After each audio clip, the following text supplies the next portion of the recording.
When we talk about important milestones in BMW history that lead up to the now upcoming Neue Klasse, we have to talk about this thing. My name is Mike, you're watching BMW's YouTube channel, and buckle in because there's a lot of history to get tucked in here with the M1, and we've got a lot to cover.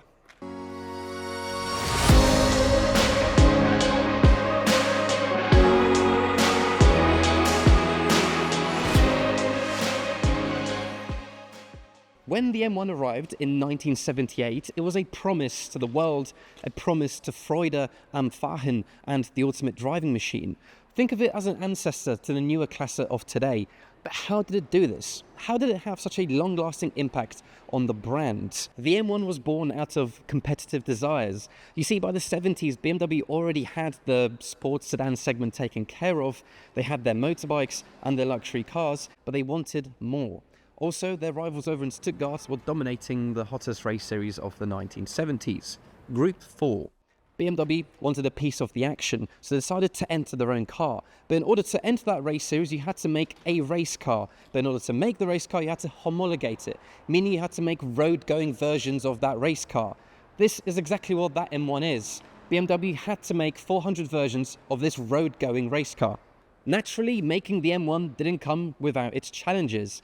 BMW really wanted this car to be competitive, so they had to make sure that the drivetrain layout was perfect. So they settled on a mid-engine layout.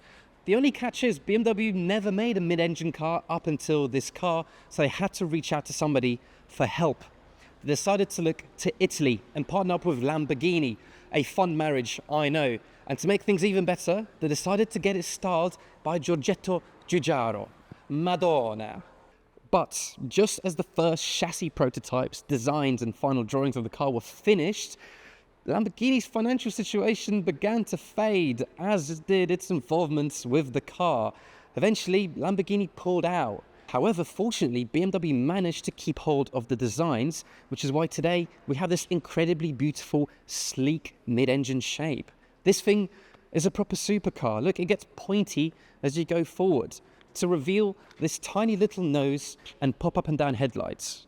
It's a supercar. But for the engine and the dynamics, BMW turned to their internal team at BMW Motorsport.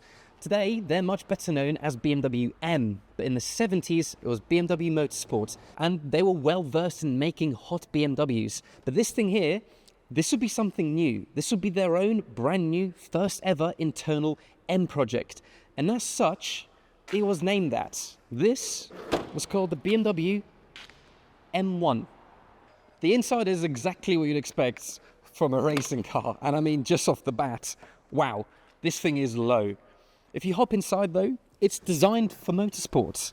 You sit very low down, your elbows are bent at a 45-degree angle, and everything is very simple and very easy to read. The pedal box is set up for fancy footwork as well. This thing is a driving machine. To ensure maximum competitiveness, the weight of the car had to be kept as low as possible. The whole thing is based on a tubular steel frame chassis, and the body panels are made of fiberglass. This stretched over to the inside too. Everything is thin and lightweight, which makes it very comfortable and very easy to spend time in. Overall though, everything about this car is incredibly functional, and it had to be, because you have to remember the purpose of this car was for it to be a race car. And you know how that reminds you of it?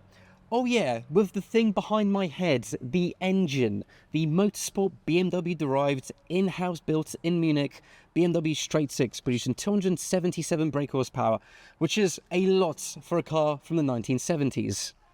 The engine allowed the M1 to hit 60 in 6.5 seconds and top out at 165 miles per hour. That is very much supercar territory for back in the day. But the most impressive thing for it, in my opinion, it's just how silky smooth and usable everything about this car is. Unlike its competitors, it was comfortable, it didn't give you tinnitus. Some of them even came with a radio and aircon. And that is the start of that BMW M magic that we're familiar with today. Very much part of the modern day Neue Klasse DNA that we expect from the future. The original phrase of Freude and Fahren was translated in some US markets as the ultimate driving machine, and the M division proved they can make a great driving machine, a great road driving machine. But the question is, what's your favorite part about this BMW M1? Let us know in the comment section below. Until then, take care, and I'll see you in the next video. If you've enjoyed my BMW Classic deep dive, perhaps you'll enjoy the other videos I've made here during my time at the BMW Classic facility. You can find those on this hand side of your screen. And as always, don't forget to like, comment, and subscribe.